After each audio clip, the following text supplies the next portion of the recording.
Hai semuanya, ketemu lagi dengan Ovel dari Celah Belajar. Di minggu terakhir TOEFL online series kita akan belajar tentang structure yaitu form of verbs, noun, and pronouns. Kita akan memberikan strategi, contoh soal, dan juga supporting activity yang bisa kalian pakai untuk mengajar kelas TOEFL kalian. Seperti apa videonya? Stick around!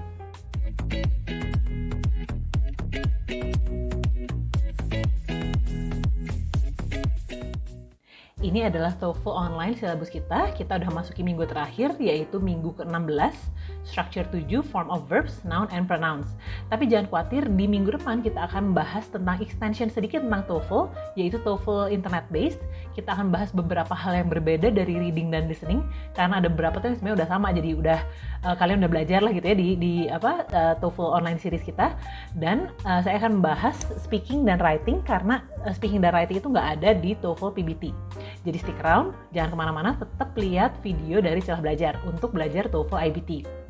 Oke, di structure kali ini saya akan memberikan 3 hal, yaitu form of verbs, nouns, dan pronouns. Dan di tiap-tiap bahasan saya akan bahas beberapa strategi yang bisa kalian terapkan atau beberapa hal yang harus kalian hati-hati dalam mengerjakan TOEFL tentang form of verbs, nouns, and pronouns. Yang pertama, untuk form of verbs saya ada 3, yaitu after have, form of verbs after have, after be, dan after modals. Sementara untuk nouns ada singular plural, countable uncountable, dan terakhir adalah irregular plurals. Dan untuk pronouns ada 2 hal, subject and object pronoun, possessive adjectives and possessive pronouns, dan satu lagi adalah pronoun reference. Jadi ada 3 ya, masing-masing ada 3 ya. Sekarang kita akan mulai ke pertama, yaitu form of verbs. Untuk yang pertama form of verbs, yaitu kita harus berhati-hati terhadap form of verbs after have, has, and had. Jangan lupa bahwa form of verbs yang dipakai adalah verb 3 atau past participles. Untuk after be, yaitu am, is, are, was, atau were, hati-hati kita harus menggunakan verb ing, yaitu present participles, atau verb 3. Kalau verb 3 ini meaningnya pasif. Ya. Dan yang terakhir adalah after modals, selalu use base form. Apapun subjeknya, kita harus memakai si base form dari si verbs. Kita langsung mulai ke contoh dari TOEFL-nya ya, TOEFL example questions ya. Boleh di-pause dulu seperti biasa buat dikerjain, nanti kita bahas. Oke, kita bahas bareng-bareng ya. Nomor 1. Oke, lihat dari sini, kalian jawab apa? Apakah jawab yang C? Kalau C benar, karena has itu diikuti oleh verb 3, past participles ya. Jadi bukan has since being, tapi maksudnya has since been translated. Jadi C itu yang salah. Yang kedua, kalian jawab yang mana? Betul, kalau jawabnya yang C ya, karena maksudnya was ini diikuti either with verb ing atau verb 3. Jadi bisa was establishing atau was established.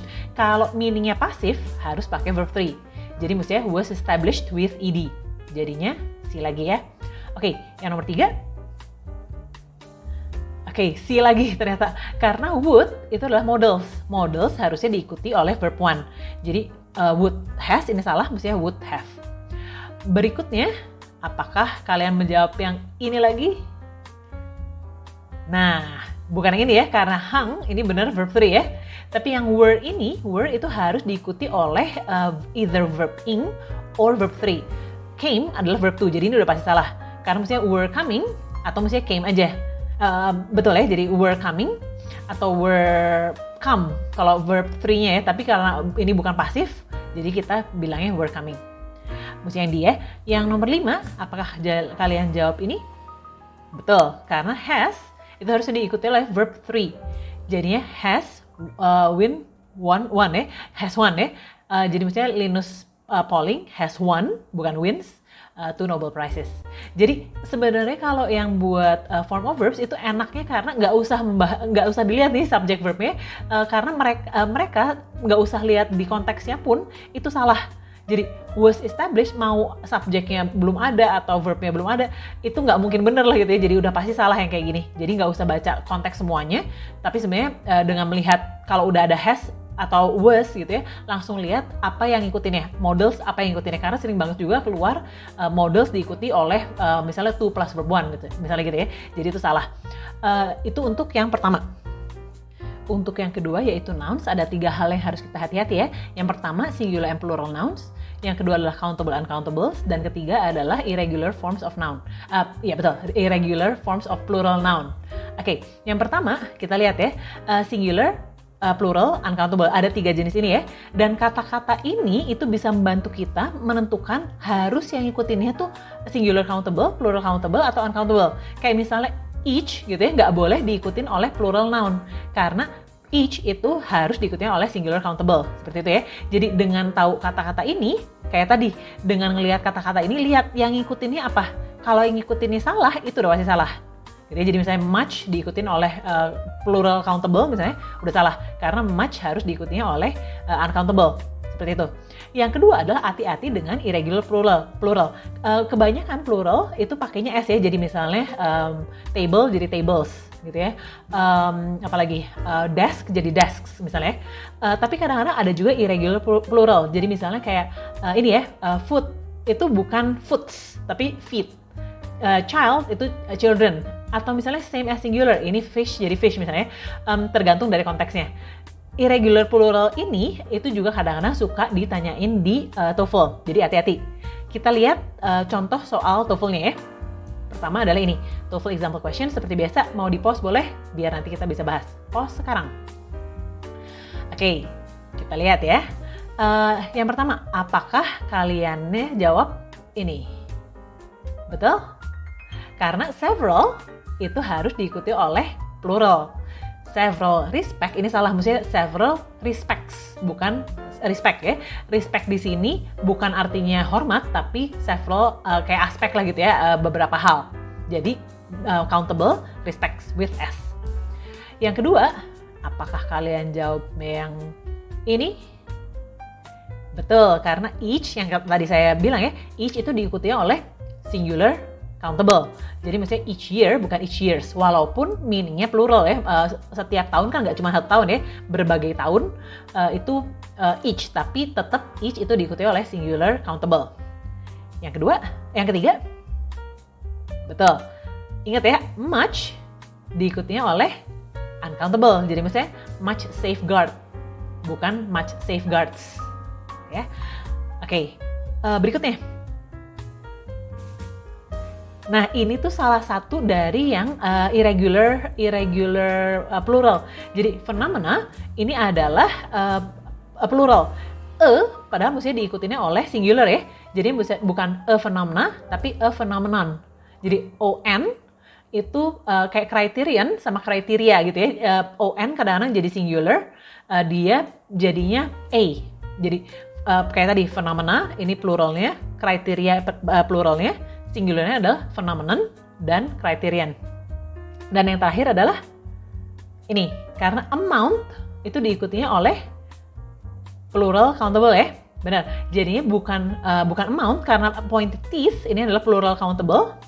Jadi bukan a large amount tapi a large number. Gitu ya. Jadi hati-hati dengan beberapa kata-kata yang kata-kata yang bikin bahwa ini harus diikuti oleh apa gitu ya, kata-kata penentunya gitu ya. Oke, dan yang terakhir adalah tentang pronouns. Tadi pronouns ada beberapa hal yang harus diingat ya. Yang pertama adalah subject dan object pronoun, kedua adalah possessive adjective dan possessive pronoun, dan yang ketiga adalah reference-nya. Kita bahas sedikit ya satu-satu ya. Yang pertama subject and object. Ini tipenya seperti ini. Kalau misalnya saya bilang I love my mom gitu ya. I love my mom, I-nya itu sebagai subjek. Tapi kalau diganti jadi my mom loves, bukan my mom loves I, tapi my mom loves me ya, karena I-nya sebagai objek di kalimat yang kedua. Jadi hati-hati, di TOEFL juga suka gitu ya. Kadang-kadang kalau fungsinya sebagai subjek mungkin dipakainya objek. Jadi harus hati-hati bentuknya benar nggak antara subjek dan objek. Yang kedua adalah ini, possessive adjectives dengan possessive pronouns. Ingat bahwa untuk possessive adjectives itu harus pakai noun. Jadi misalnya saya bilang gini ya, I love my mother. My mother, ibu saya, my diikuti oleh noun yaitu mother. Tapi kalau misalnya saya bilang gini, I love my mother. You love yours. Yours itu titik, nggak usah yours mothers ya. Jadinya mestinya I love my mother and you love yours, atau I love my mother and you love your mother. Jadi si yours ini pakai untuk menggantikan si your mother sebenarnya gitu ya. Dan biasanya pakai S seperti ini. Hati-hati kalau di TOEFL itu sering keluarnya adalah pakai S, jadi possessive pronouns ditambahin noun. Hati-hati dengan itu ya. Dan yang ketiga adalah hati-hati juga dengan what is referred. What is referred ini mesti match number and gender. Jadi misalnya kalau children itu bukan he, bukan she. Kalau children itu they. gitu ya. Atau misalnya a man, pakainya he, bukan she. Seperti itu. Kita langsung ke TOEFL example questions ya. Silahkan di-pause. Good luck. Oke, yang pertama adalah ini ya. Apakah kalian jawabnya ini? Betul, karena Superman itu singular male. Jadinya made his comic debut. Ya, jadi yang B salah. Yang kedua, yang mana? Betul, karena di sini fungsinya itu sebagai subjek. They, bukan them. They can have other uses. Ya. Yang ketiga, kenapa? Karena refer-nya ke siapa nih? Si it's-nya nih. Refer-nya ke children. Seperti tadi saya bilang, children bukan it's. Definitely ya, bukan he, bukan she, tapi they. Jadi when children experience too much frustration, their behavior. Their karena behavior ini noun. Di sini kita memakai possessive adjective. Dan yang keempat adalah, betul ya, karena as he was leaving, kita butuhnya dia sebagai subject pronoun, bukan sebagai, ini apa sih? Ini adalah possessive adjective ya, bukan ya. Kita butuhnya subject pronoun. Jadinya on March bla bla bla, President Reagan was shot as he was leaving. Jadi mestinya he. Dan yang terakhir, oke, kenapa? Ini refer ke siapa nih? Yang cause destruction ini siapa? Cyclones ya. Cyclone ini plural. Kalau plural, walaupun dia benda mati ya, ingatin ya, walaupun benda mati plural tetap they. Jadinya, although the destruction that they cause is often terrible, bukan it causes. Ingat ya, kayaknya pernah ada murid yang nanya, kalau misalnya plural hewan atau plural benda mati, apakah they? They tetap. Gitu ya. Jadi they itu dipakai untuk semuanya, untuk benda hidup, untuk manusia, untuk benda mati, dan untuk hewan. Gitu ya. Ini yang terakhir ya. Dan sekarang saya akan memberikan supporting activity-nya. Untuk supporting activity hari ini saya pilih satu untuk menerangkan tentang pronouns ya. Judulnya adalah Mixed Up Answers Board Race. Ini adapted dari Van With Grammar dan tools yang dipakai adalah voice call application. Jadi nanti bisa telepon-teleponan, maksudnya murid bisa dengar suara kita ya. Dan Google Slides. Dan sharing optionnya adalah students can edit. Jadi caranya adalah students listen to a question. The question is asked by you, by the teacher ya. And race to choose the correct answer. Seperti ini, kita lihat ya. Contohnya gini. Oke, nanti ada jawaban-jawaban ini ya. Kita nggak tahu si pertanyaannya. Tapi kita tahu bahwa ini he, she, we, they, dan is, doesn't, dan seterusnya ya. Nanti kita tanya satu hal, misalnya yang pertama. Is your boyfriend a serial killer? Is your boyfriend a serial killer? Ada dua hal yang mesti diingat ya. Your boyfriend, he, sama is. Jadi jawabannya either yes he is or no he isn't. Yang mana? Yang pertama. Kalau buat grup A ya, kalau buat grup B yang mana? Yang paling bawah ya. Nah nanti cepet-cepet pindahin si ininya. Gitu ya. Jadi bisa gantian kelompoknya. Misalnya grup A yang pertama siapa yang pindahin, cepet-cepet nanti dikasih poinnya. Ada beberapa contohnya, ini adalah possible questions untuk yang pertanyaan ini semua ya. Jadi misalnya kayak kedua, does Taylor Swift like you? Taylor Swift is a she, dan pakai does. Jadi jawabannya either yes she does or no she doesn't.